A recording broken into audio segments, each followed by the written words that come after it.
तुम्हा सगळ्यांचं खूप खूप स्वागत आहे माझ्या यूट्यूब चॅनलवर। आज मम्मा माझं नवरात्रीचे शूट करणार होते, त्यासाठी तिने हे नवरात्राचा लेहंगा आणि चोली माझ्यासाठी शिवले होते।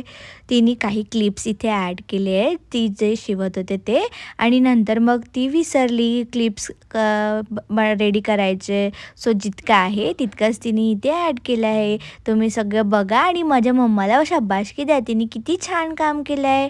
प्लीज कॉमेंट सेक्शनमध्ये कमेंट्स करा, मला खूप आवडेल तुमच्या कॉमेंट्स वाचायला। तर मम्मानी जेव्हा मी झोपले होते तेव्हा हा ड्रेस रेडी केला, आणि हे डेकोरेशनसुद्धा तिने तेव्हाच रेडी केलं।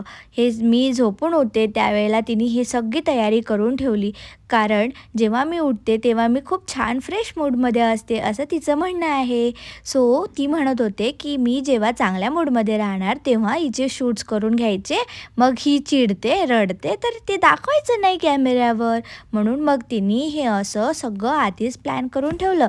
आणि मी उठल्या उठल्या तिने मला इतक्या सुंदर लेहंग्यामध्ये लेहंगा आणि माझी तयारी करून दिली। तुम्ही बघितलं ना, मला टिका विका लावून दिला तिने, बंजारन लुक दिलं होतं तिने मला। हा ड्रेस मला आजीने आणला होता, किती सुंदर आहे बघताय तुम्ही, आणि हे गरबाच्या स्टिक्स पण तिनेच आणल्या होत्या। बघा किती छान खेळतीये मी। आवडेल का तुम्हाला माझ्यासोबत गरबा खेळायला? कमेंटमध्ये मला नक्की सांगा। तुम्हाला हा व्हिडिओ कसा वाटला मला नक्की नक्की कळवा, मला खूप आवडेल तुमच्या कमेंट्स बघायला। तुम्ही माझ्या चॅनलला सबस्क्राईब करून मला खूप खूप आशीर्वाद द्या, आणि तुम्हाला हा व्हिडिओ बघून कसं वाटलं मला नक्की नक्की कळवा। थँक्यू।